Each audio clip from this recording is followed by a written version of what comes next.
Welcome to the podcast, Aria. Thank you. It's nice Yeah, to be here. absolutely. Well, to briefly introduce you in terms of my knowing of you is we met a couple years ago at the Joshua Tree Writing and Artist Retreat, and that's always one of my favorite weekends of the year. We were glad that you came that year. Hopefully you come again sometime. And, I just remember we talked about Zen and Buddhism a little bit, and obviously we talked about poetry. And so I thought it might be fun to have you on here because of that. And so to begin with, I wanted to ask a Zen question just to see what your response is to the Zen question. So this is a question from an old Zen koan, and the question is, all things return to the one. Where does the one return to? Oh man, Zen questions are so interesting because Yeah. it's interesting to like watch myself instantly want to like grab onto the right answer, Yeah. which is the fun of koans, I guess. But um, I mean, the one doesn't leave, so there's nowhere to return to, I guess, is Mm-hmm. my sense of that. There's no coming and no going there. So Mm-hmm. um, it's a little bit of a trick question, perhaps. Yeah. Yeah. Yeah, for sure. What when you hear the one, like what comes to mind for you? Hmm. I think of, well, I kind of have this sense that we are all manifestations of the same awareness. And so when I hear the one, I'm thinking that's just a way to describe that awareness or that energy, or maybe some people like to say God, or Mm-hmm. different labels work for different people. Mm-hmm. But kind of that absolute suchness, Mm-hmm. Mm-hmm. um, yeah, the united all. I love it.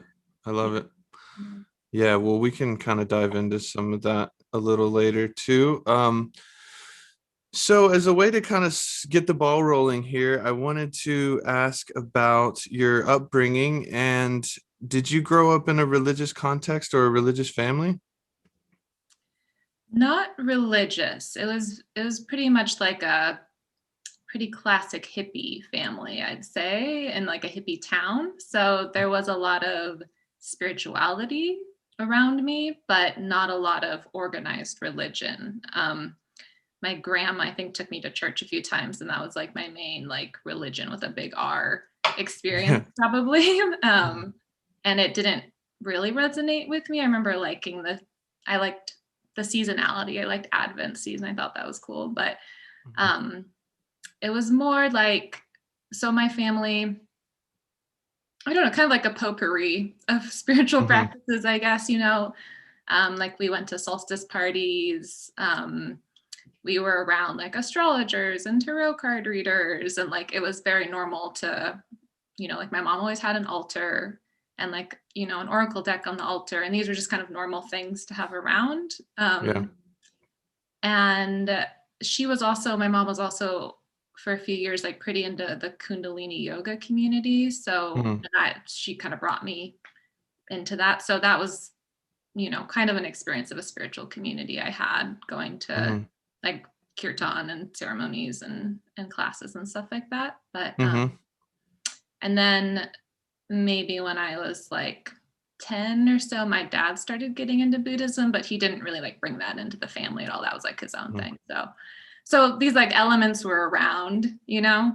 um, but there wasn't a lot of like stated religious direction to the family or Right. anything, Like I remember one of my earliest memories is my mom like telling me about reincarnation, like her Mm. cat had died and she was explaining to me about how she'd be reborn in another form, and I was like certain she was going to be a moose. I just That's funny.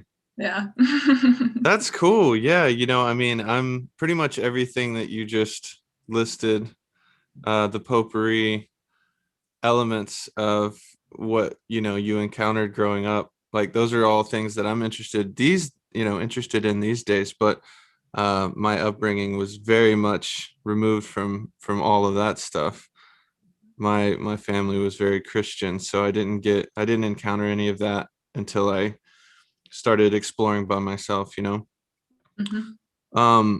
So yeah, I'm interested, like when you were a kid and a teenager, did you feel were you turned off by any of that stuff, or did you kind of just inherently gravitate to that? Did you resonate with all the stuff that your parents were into? Hmm. It definitely did resonate. I think it's so interesting to compare like growing up in something versus coming to something, like, the Yeah, difference in agency there. Um, yeah, and so I think maybe I know less about some of those things actually than someone who like as an adult chose to learn them. yeah.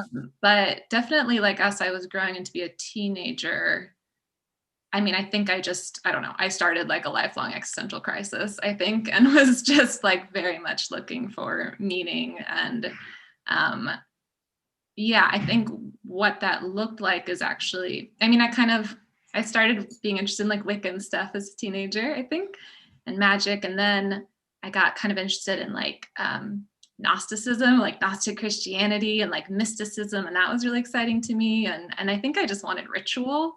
Mhm. And so I was kind of like, maybe I should actually go to a church. And I remember that like totally freaked my mom out. She hated that so much. I think I just was curious and wanting to like try a bunch of different things to see what stuck. I definitely like had this sense that there was something greater and deeper, and I wasn't sure how to connect with it. But I had a lot of like random little tools to try. So like I could try praying, I could try like candles or whatever.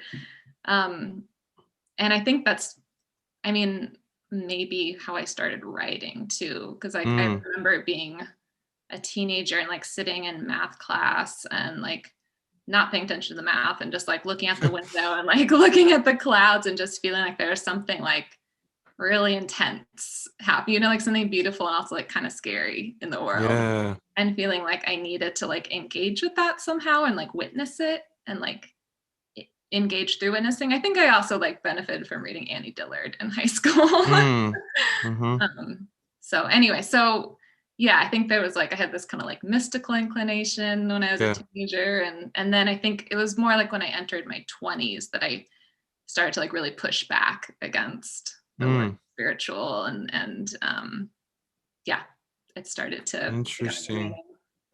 Yeah. Yeah. Beautiful and scary. That sounds like the sublime, you know?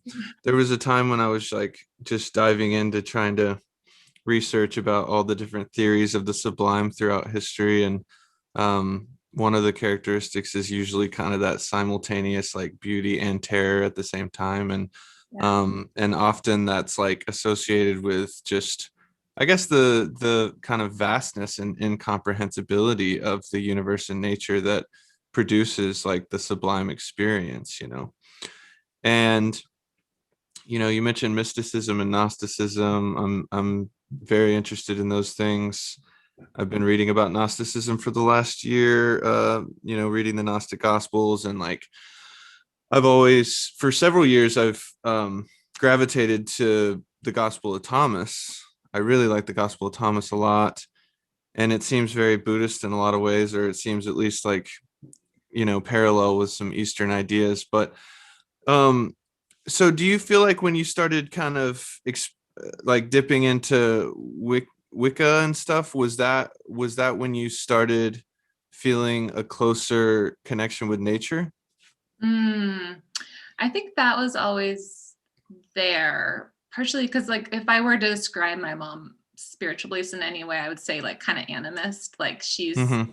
always engaged with things like rivers and trees and, animals as if Yeah. they're friends or something. So I think I have always had that framework more than I realized until recently. But yeah, when I started, so I think the Wiccan thing just kind of like dovetailed Yeah. pretty nicely in. Like I've always felt really deeply connected to nature and felt like there's a multiplicity of worlds Yeah. happening here. So Yeah.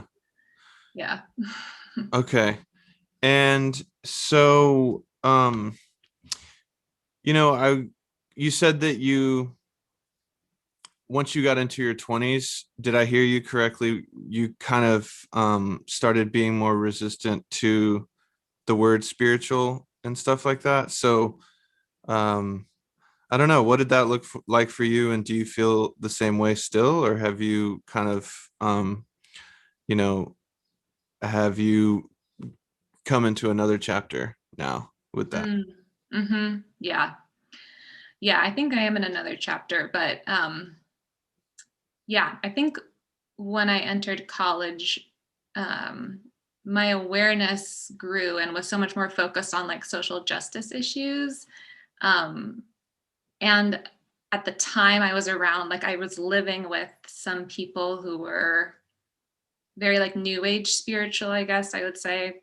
Um, and they were a bit older than me. And I think what was going on internally with me is that I was like wanting to talk about these big issues of like race Mm, and gender and capitalism.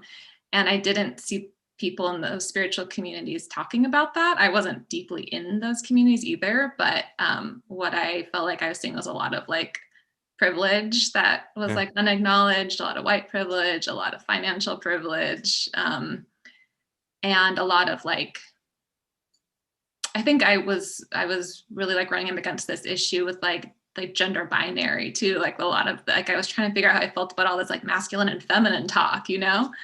Um, so that was a big part of it. And also maybe witnessing and meeting more people who like were on spiritual paths or felt they're on spiritual paths, but it seemed like they were kind of just like spinning their wheels, and just like getting more and more like into themselves in a way, mm, you know?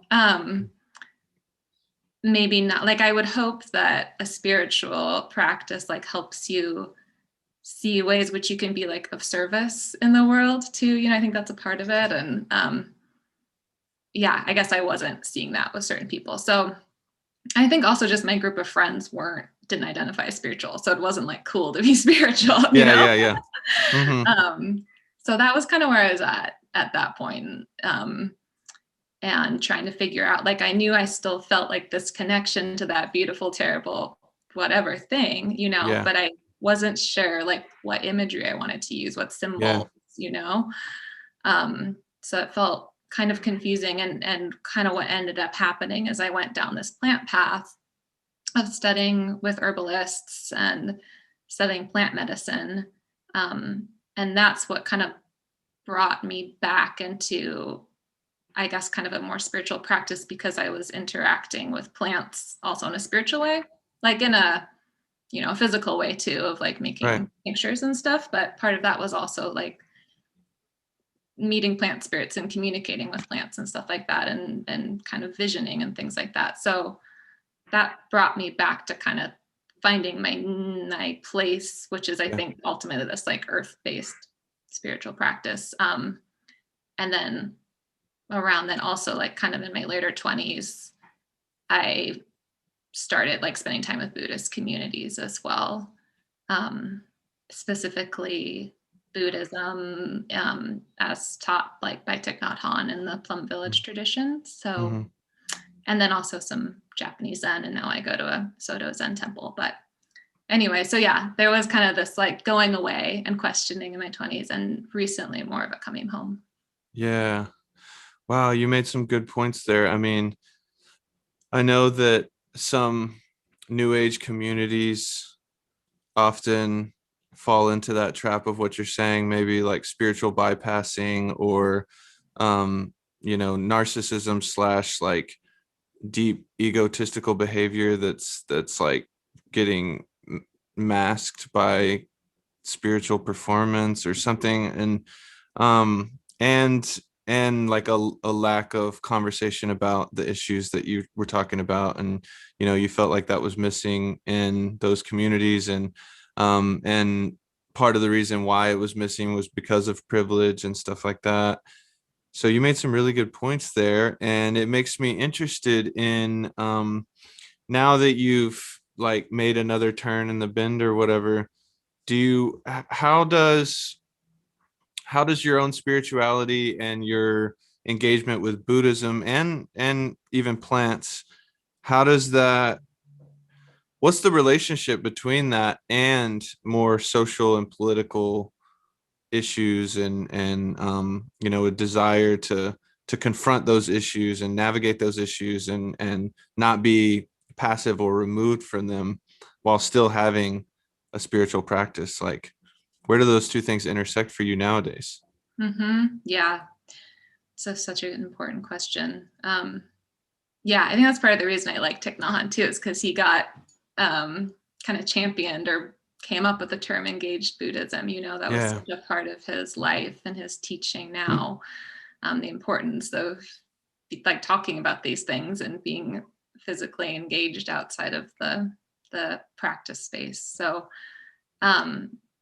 which I think makes so much sense, because to me, Buddhism is about, well, it's about a lot of things, but what I hope, like, and what I'm striving for through practice, is to kind of like dissolve this subject object divide, right? The separate self, sense of separate self. And I think if you're doing that, no matter what technique you're using to do that, then like that breaks your heart open a little bit. Yeah. And like, how can you not care about other people and about the world then, you know? And how can you not see it as, if you're really deeply seeing like the reality of interbeing, like how can you not see the responsibility you have to act in a way so that everyone can be free or everyone can be well, you know? Like, it just seems like a cornerstone Yeah. of Buddhism to me, and Yeah. hopefully most spiritual practices. So yeah, it's interesting. Like at the temple I go to right now, there have been a lot of conversations about race in the last year, and like community circles and talks about it. 'Cause it's like a mostly white,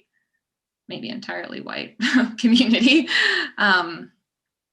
And like conversations with police officers and things like that. So it's been exciting for me to see like those social justice issues talked about in a spiritual community. Yeah. I think that's really important. So yeah. Yeah, I mean, I agree with you about, it seems like some Buddhist communities are more engaged with that sort of thing, and some of them kind of insist on not explicitly engaging with those issues. And but I think I feel similar to you in the sense that just the whole core and nature of Buddhism, it seems like the natural like outcome of it, or response to Buddhist practice and Buddhist philosophy, is compassion, basically, because of inner being, like you said. And I remember when I lived in Berkeley years ago, I went to this Buddhist temple, and at the time, I think it was the first time I ever went to like a Buddhist service of any sort, you know. Mhm. And I sat it was a really long it was a really long, like 3 hour thing. But I remember the main thing that I always carried with me after that was the guy during the Dharma talk. He said that you know, he was talking about how different spiritual traditions have different versions of like the golden rule. And he was saying that kind of the Buddhist version of that is what you do to others, you're doing to yourself. And I just love that. And I've never been able to shake that. And I feel like that's like a really nice, concise, and powerful way to think about, you know, the golden rule from a Buddhist perspective, I guess. And it relates to what you're saying. I mean, if what we do to others we're doing to ourselves, then the sense of separate self is gone at that point, and we're going to naturally treat others well and want to reduce as much suffering as we can and increase as much well-being as we can, which ultimately was Buddha's whole message, really. Mhm. um Mhm. so yeah, I feel you. Mhm. I am interested in your herbalist experience and stuff, because you know, you're the first person that I've had on the podcast who has had such deep experience with that sort of thing. And so you mentioned that, well, I guess can you say a little bit more about how, kind of how your own personal spirituality these days, it gets expressed or practiced through your work with plants? Yeah.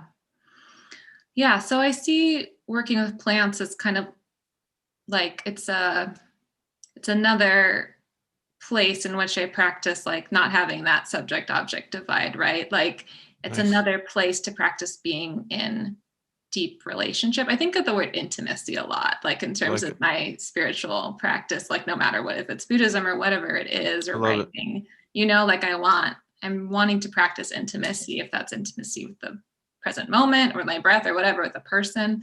But I can also, I really sense that intimacy with plants. I can feel that.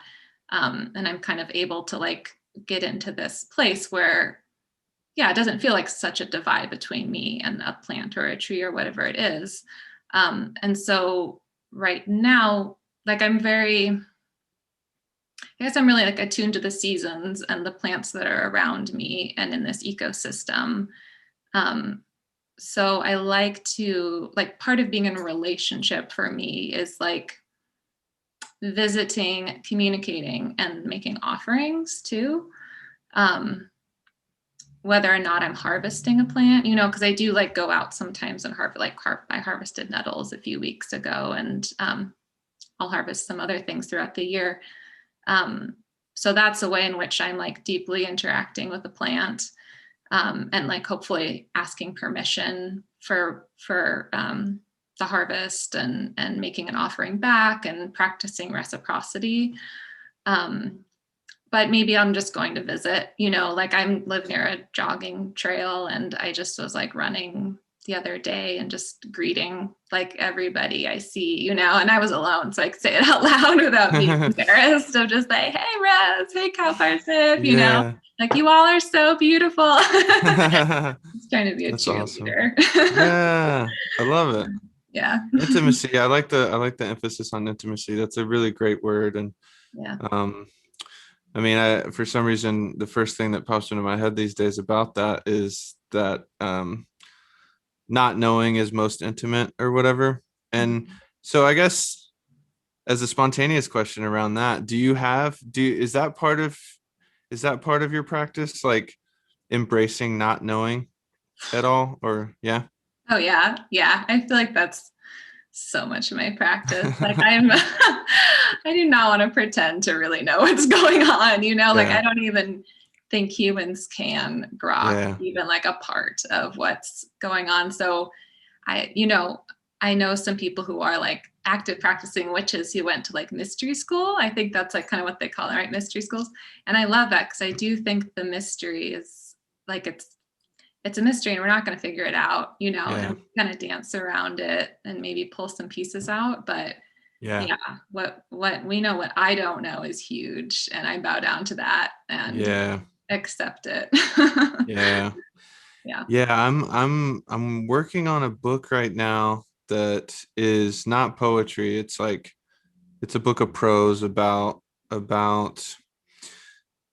basically like integ integral. I always say integral, but I hear people say integral, and I guess that's maybe more correct. And I kind of like the way that sounds anyway. But yeah, so like the book is basically about integral spirituality. And so um the whole first part is about mystery. So I'm gonna have 7 chapters, 7 chapters in each of the 3 parts. And the first part is about mystery. And so I'm gonna be talking about, basically a bunch of different perspectives on the grand mystery, and whether that's from using the word God or infinity or the all or the one or emptiness. I'm going to have a whole chapter about emptiness from a Buddhist perspective and how that's kind of relates to the mystery kind of. So yeah, I've been thinking about mystery a lot lately. And so you mentioned your writing, and that's one of the main ways that I know you. So I wanted to touch on writing for a minute. And you mentioned how when you were a teenager and you started exploring for yourself, and how once you started exploring for yourself, writing came as almost a natural, just something that you started to do, I guess, as a way to navigate that or express that or further explore. So what what role does writing play in your life and in your practice and spirituality, would you say? Hmm. Well, I think I probably started doing it as a way because I've always like had this sense that I really want to bear witness. Um, and I can do that without writing, but writing was kind of like the next step in that process. And I'm not sure if, like what the deeper meaning behind that personal Yeah. need of mine is, um, but it's there. So, yeah. And I think, it's not that like every time I write, I'm like, oh my God, this is so cool and spiritual. And I'm totally like, Right, God sure. right now, Yeah. but I do think like creative processes, all of them do, whether it's conscious or not, there's some kind of channeling happening there. Like there's some kind of interaction with energy happening that's larger than yourself, Yeah. and maybe that's like the difference between art and craft. I'm not sure, but Hmm. there's some drawing there, so um sometimes when I'm writing, if I feel really good about it and if it's feeling good, it does feel like it's not like it's coming from another entity, like Helmholtz Clint, like channeling from other spirits necessarily, but it's definitely coming from maybe that fertile void, like Hmm. that absolute, that empty space, um so yeah, I think writing for me it doesn't always feel spiritual, but it can feel Yeah. spiritual. Yeah. um and yeah, it's a tool for sure. Yeah. Yeah. No, I agree. It is for me too. And in the same way, like it's not like every single time I write, it feels like some huge spiritual experience, but it often does. It often feels like a spiritual experience and part of that is because I intentionally try to kind of clear out the space inside of me and empty myself and kind of let whatever that is kind of speak through me. I mean, I guess most often I think of it as intuition, I guess, and maybe subconsciousness or unconsciousness. I mean, there's a bunch of different words that we can try to, that we can use to try to describe that sort of thing. But I am curious because, you mentioned earlier about the awareness, like how, um, you mentioned awareness, and it seems like you kind of connect awareness with the absolute, perhaps. And I mean, I do too. And I think a lot like this book, the book that I'm writing in part two, I'm actually going to talk about, I really dive into things like gnosis and things like Dzogchen and things like Satori and things like, from an Advaita Vedanta perspective, like the Atman, which I mean basically is like timeless awareness, right? Mhm. And so something like timeless awareness pops up in all these different mystical traditions, and it's so fascinating. And from my own subjective experience, I'm like increasingly gaining a more intimate understanding of that through meditation practice, and just through, it's definitely not always like explicitly meditation practice, but just throughout the day, just um trying to, I don't know, it's hard to know the right verb for it because it's something that's already there. So I guess uncovering it, I guess I'm constantly trying to uncover that timeless awareness, or at least what feels like a timeless awareness. And um so I guess one question I have about that for you is that, certain Buddhist traditions like Dzogchen, for example, and like Vajrayana Buddhism, they ascribe certain characteristics to that awareness. it seems like some traditions don't really ascribe a whole lot of characteristics to it, which makes sense because it's emptiness. So it's like you don't want to ascribe too much to it, because then you get caught up in a trap, and then you're no longer really looking at emptiness anymore. But nevertheless, I am really inspired and intrigued by like the Dzogchen and Vajrayana view of emptiness as something that is like luminous clarity, Mm. luminous clarity. And some people go as far as to say that there's an element of compassion to that timeless awareness. And so I don't know. Do you have anything to say about that? Yeah, I do think, yeah, I personally do kind of ascribe a sense of compassion to it as well, or love. And that's not something that I've taken from my Buddhist teachers necessarily. Like I don't, I think luminosity is definitely a quality that I've heard in teachings, which is beautiful and resonates. Although I also kind of like this idea of like the womb of all Buddhas, like the Prajnaparamita being conceptualized as like a woman, I think is really amazing. Mhm, But then also, yeah, sticky. So yeah, but I think there's kind of a quality of love or compassion there in that mhm, emptiness, to that emptiness. Um, but I think that's like where I've kind of entered that into my own belief system, maybe a little bit more than like yeah. the Zen teachers have. Hey, that's cool though. I mean, I think I'm a big fan of, you know, if something resonates with you and it might not match up completely with what you've been taught, then you need to go your own way.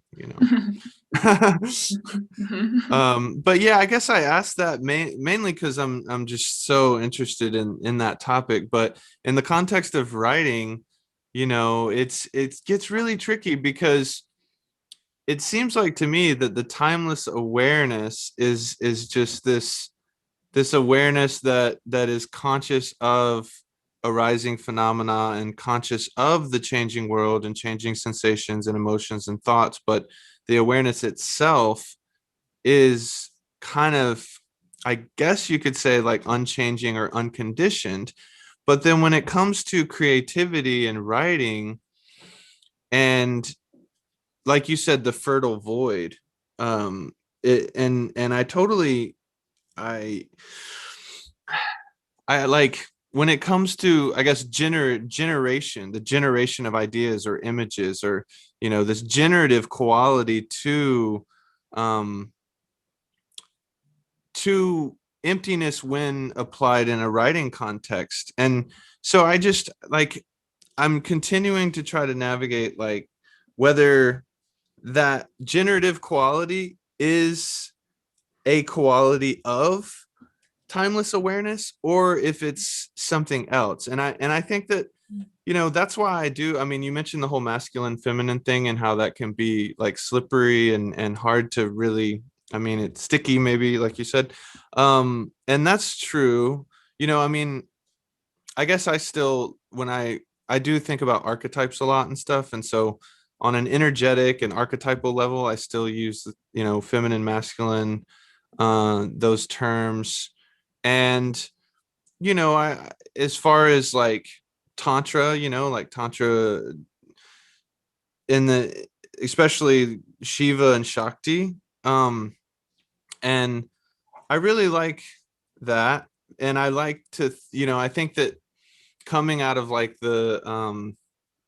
coming out of the Vedanta tradition, and then tantra being kind of this reintegration of the feminine, I guess, and with like this honoring of Shakti, and how Shiva is generally characterized as kind of the timeless awareness, I guess, or pure consciousness, or stillness and stuff like that. And then Shakti is often characterized as energy and kind of the generative quality that I'm talking about. And so, and and they say like I guess from an absolute perspective, there is not two things. It's just one thing anyway. But like when it comes into language and symbolism, I guess it's useful for us to kind of see, it's like yin and yang. I mean, so I don't know. Those are just some of my thoughts about that sort of thing that I'm still trying to piece together for myself. Mhm.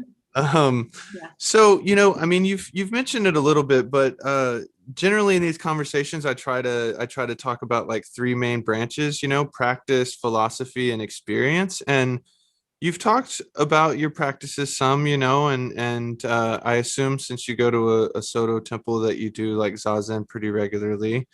And you can mention that in your response to this question if you want.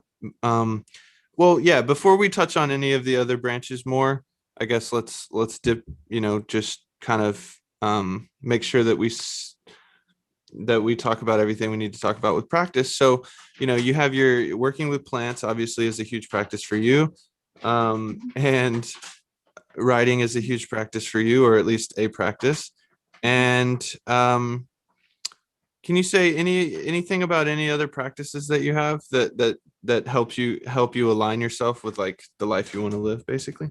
Mm-hmm. Yeah. I do try and sit meditation in the mornings, and usually afterward, and I have like a little altar, and I kind of like altars as like a transactional space. You know what I mean? Like the place I put offerings, or if I get money, I'll put it on there. Or like it's my grandma's birthday today, so I put her picture in an offering. That's awesome. Yeah, yeah. So I do love a good altar. Yeah, so I usually sit there, and then afterward, say kind of like a loving kindness prayer meditation type thing, Cool. express that wish. Um, and then maybe I'll express something else out loud that I want to, like a prayer or something like that. So that's kind of like the bare bones practice I have, I guess, of in the most like classic sense. Yeah. And then Yeah. I'll go to the temple like maybe on a weekly basis for like there's like a Sunday assembly, and we do like recitations and meditations and things like that. So yeah, and sometimes at home, like I'll recite the Heart Sutra. Mm, I'm a fan of hmm. that one. Yeah, that's a good one. It's It's a a good good one. one. Yeah. Hmm. So that's kind of what it looks like right now. How is your sitting practice like? Have you felt like your sitting practice has had a tangible impact on your life off the cushion? Mm, yes, I think so. And the times I've felt it's in relation to how consistently I'm doing it and how like deeply I'm doing it. Um, and it's like totally nonlinear, like Yeah. it's not like, oh, I started meditating and then I got better and now like things are great, Yeah, for sure. It's totally like, oh my God, I have to start again. It feels like a forever beginning thing, which is, Yeah. yeah, that's Zen, beginner's mind. But Yeah. um, there's been at least once, like I went and did a kind of a meditation retreat. And I think doing that kind of concentrated, I think there's value to doing both, or I think there's like value to doing concentrated retreat time. But then I think if that's all you do, then like that just kind of gets lost, and so I think the daily practice is like crucial too. But yeah, after I've done more intensive periods of meditation, especially meditation like with other people, like if I'm practicing with the Sangha or whatever, then I really feel like it's affecting life off the Yeah. cushion, as people say, because that's really when I'm able to kind of get in that heart space, or that Yeah. that that no separate self space that helps Yeah. me do everything else in a more compassionate way in my life. Although it also makes things harder sometimes too, and you feel so like tender and like compassionate, or so like connected with everything around you. It's like hard to do normal world Yeah. stuff, or to like be Yeah. around people who are like really mean or something. You're like, ouch, Right. you're doing that to yourself. Yeah. you know? Yeah. Yeah. Yeah. Yeah. Wow, that's good stuff. Well, I want to also make sure. So that's some practice material there. So let's dip into experience a little bit more. I'm curious. Have you had any basically the two types of experience that I like to talk about most on this is number one, any sort of like mystical or non-ordinary experiences that somebody might have had. And the other is like paradigm shifting experiences that have, and obviously those two could sometimes go together, but paradigm shifting experiences like either periods of time in your life or specific moments that kind of were, I don't know, like kind of altered your worldview for forever, pretty much, had a long lasting impact on you. So do you have any experiences that you could share that are either, you know mystical or synchronistic, that side of things, like odd, weird experiences basically, Mhm. or paradigm shifting experiences? Hmm. Um, it's funny because it's making me think of like the first time I did shrooms, which I feel like is like a stereotypical, probably like response to this kind of question. No, but it's real, yeah. But also is like not really an answer to this question, because I remember just like so deeply wanting to have like a big spiritual experience. Like I was really like grasping for that and like holding Yeah. on to it. And I remember like it was in Joshua Tree, actually, not when we were there, years before that, but like there was like a crow or a raven that was cawing, and I just like had the sense that it was like laughing, and I just feel like the whole universe was like laughing at me and humans for being like so goofy Yeah. and like earnest in like our desire to have spiritual knowledge, and like so earnest in our attempts, to get Yeah. that. And then in that attempt, sometimes just like completely missing the mark or trying too hard or Yeah. something like that. So I kind of feel like that was a metaphor for a lot of my like early spiritual seekings of just like being too serious about it almost, Right. like trying too Oh, well, that's a good message though. hard. I mean, I Hmm. think play is always so important. Not knowing, as we said, is important. And the whole like cosmic joke idea, or like the cosmic giggle or whatever, I think Yeah. that that is really important because it's easy to get overly serious in our spiritual endeavors or whatever, and we have to remember to have a sense of humor and a sense of humility and kind of, Hmm. and I mean, the classic paradox of like, the more we're trying to like engineer some spiritual experience, the more that like we're pushing it away, kind of. Hmm. um Hmm. Yep. so that's good. Are there any other, I mean, do you feel like you experience synchronicities in your life, meaningful coincidences? Hmm. Yeah, I feel like I do, and it's like on a fairly regular basis, I would say. Like, um, and I usually take it as kind of at this point, I take it as like a sign, or just kind of like a little checkpoint. Like you're going, like things are, you're on the right track. Like things are Yeah. going good. Um, because going back to like talking about the mystery, like Yeah. I lots of magical weird things happen in life, in my life, I think in most people's lives. Yep. And a lot of the times I cannot pretend to know the meaning behind them, or necessarily if there's a message, you know. Yeah. I think I've tripped up really trying to like parse out messages and meaning, which I think is really like also a worthy thing to do, Yeah. and that's what humans, like I think we're designed to do that too. Yeah. So um, but that's where I kind of like ultimately defer to like the mystery thing, where I'm like, I don't Yeah. really know what's going on, but I do feel like something's going on. Like something's Right. happening here. Like, and sometimes Yeah. I don't know if this has ever happened to you, but sometimes, as you mentioned, you like work with archetypes and stuff like that. Sometimes it feels like I really do feel that sense that we are in like this dream, this collective dream. Yeah. And there Oh really yeah. are like, there's people I've met who I'm like, are you a real person? Are you like am I interacting with an archetype right now? Right. You know? Oh yeah. And that's kind of like a really trippy shift of perception that's like difficult to work with, because again, you Yeah. kind of like live your life and you're also like, is this real? I don't know if that Yeah. resonates with you at all, but Oh yeah, of like an overlay, course. Yeah. you know? Yeah. Yeah. I mean, I think ever since I was a kid, I've often felt like I was in a dream for sure. Like ever since I was young. And I mean, also, I guess on a similar but maybe more superficial level, when I was young, I would always just feel like I'm in a movie. Yeah. Like I feel like I was literally just living in a movie. And that would always make, it was like enchanting to feel that way. Um, and I don't like ever think, I guess it's almost similar to like simulation theory or whatever, kind of. But yeah, I still experience the dreamlike quality of life very, very often, for better, for worse. And I Mhm. and I have deja vu a lot. There's been periods in my life where like I have deja vu every day.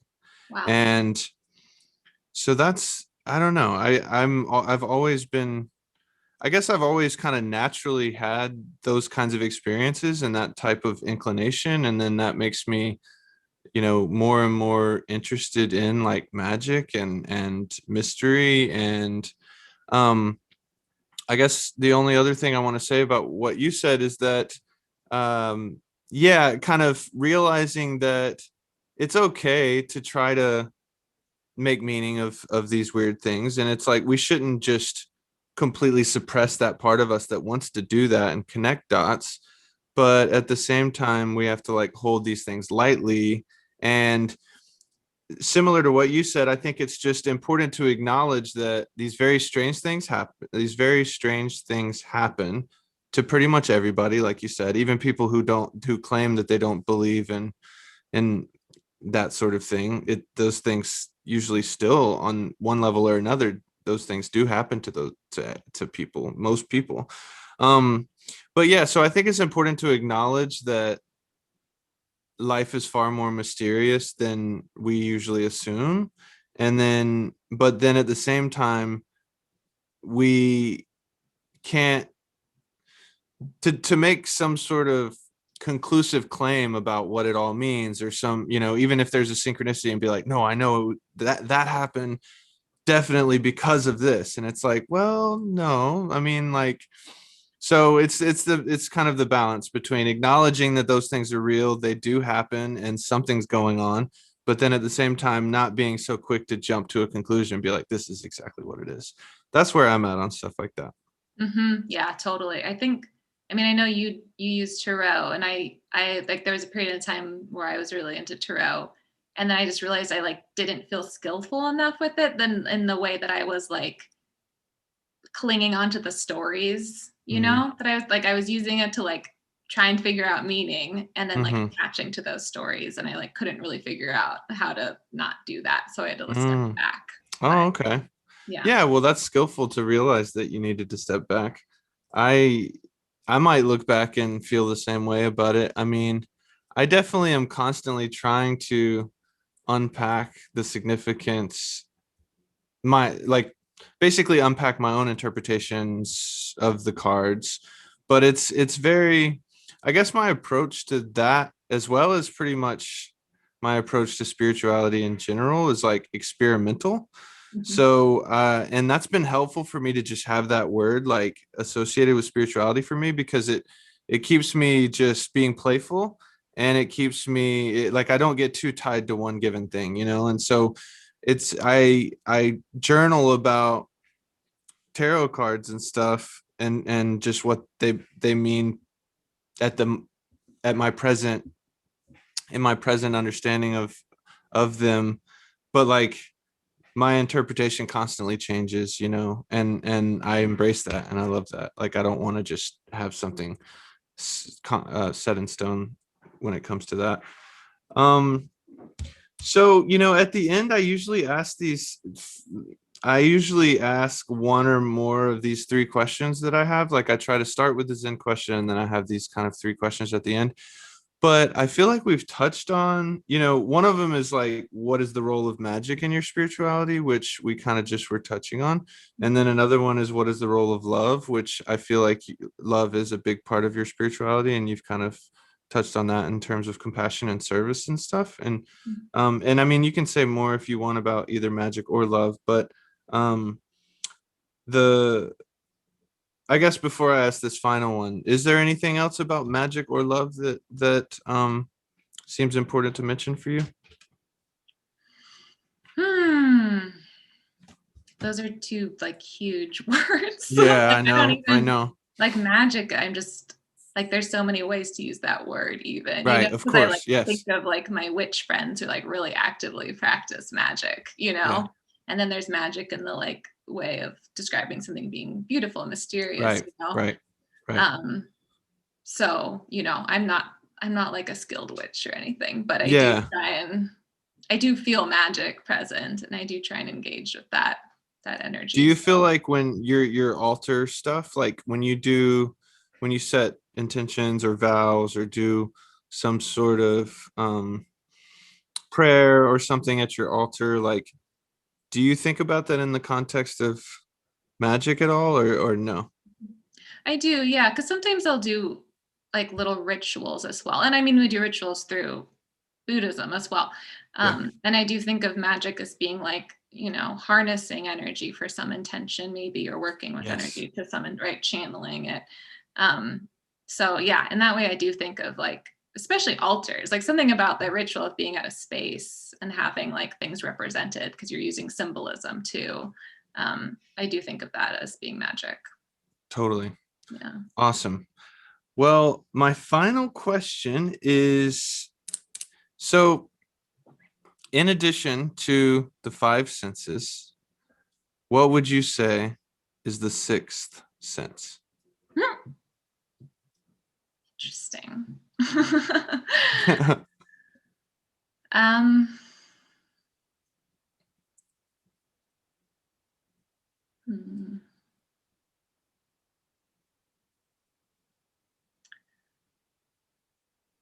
I mean, I think our maybe it is awareness in that, um,